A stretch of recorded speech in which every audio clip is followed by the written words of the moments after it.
Well, when I had an opponent, and especially someone of like a Timmy or like a Rashid, someone I looked at that had multiple parts to him, I had to start early knowing I was playing him on a Friday. I would start doing some of my research probably Tuesday, right? Yep. Not to disrespect these guys I got to play, but I want to know, how do you prepare, or what is your in-depth preparing for something of a Michael Jordan piece, or something that you looked at like a very pivotal piece? The piece you did on Steph Curry is dope.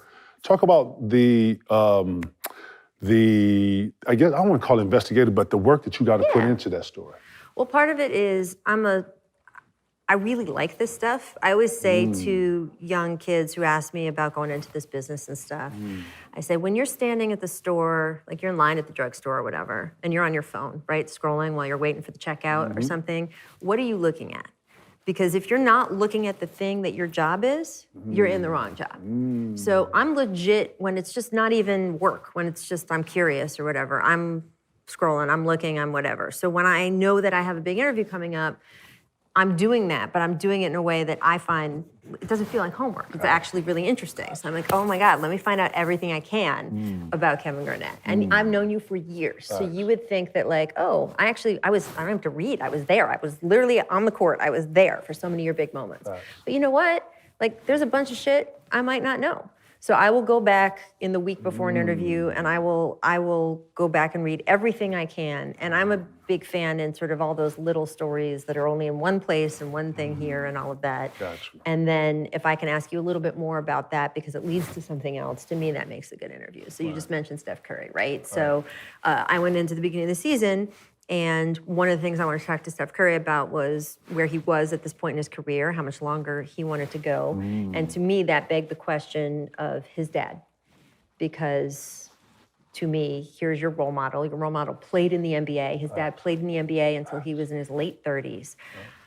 I was going to ask him about that. I didn't even have to, because he brought his dad up in the conversation. But because I had done the research, I happened to know the exact date to which his dad played. I knew how old Steph was at that point because I had gone and looked it up 4 days earlier because I had just been kind of curious. I was like, oh, well, how old was he when that happened? That kind of thing. So if you're naturally curious, and I know you are, KG, like that is why you have been able to adapt and be so good at this. And it's the stuff you're legit already interested in. It's those two things together. It's being curious about something, and it's being curious about stuff you already like. And I love basketball. And I love talking to you guys, so it's easy. I was going to ask you, I know you've done other sports. I know you've done football, hockey.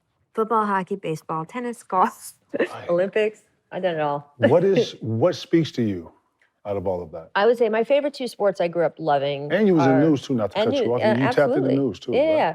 But I love the NBA and I love the NFL. There's something just about the grip both of those sports have on American culture. I feel like there's like energy. I feel like when you have conversations about both of those sports, you're actually talking about a bunch of things. Like I can talk about yards and downs and passing, whatever, but I'm also talking about sort of the way we see ourselves as Americans in football. You know, we have the conversation about police brutality with Colin Kaepernick in the NFL and in football and sports. What, 3 years before anyone was having it in America about George Floyd? There's so many things that meet in American culture in football and basketball because they're so popular that we get to sort of work out because it's in those sports. They're also really fun sports, so I like that. Basketball in particular, though, I think I have fallen even more in love with because of the physical nature of we're all just sitting right around that court. There's no equipment.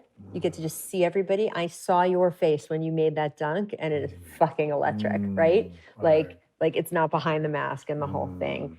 And then the personalities in the NBA, there's no other sport that does what the basketball in the league has gotten to do, which is build out these guys and let them be themselves. And you can have, heroes and villains, and like, the kid who's sitting in San Antonio, his hero is a different guy than the guy who comes in whose his hero is, and then they clash it out on the court, and you don't know how that story is going to go. It's all happening in front of you. It wasn't decided like in a movie. Like, it's all just, it's happening, and I love that. I love it every time.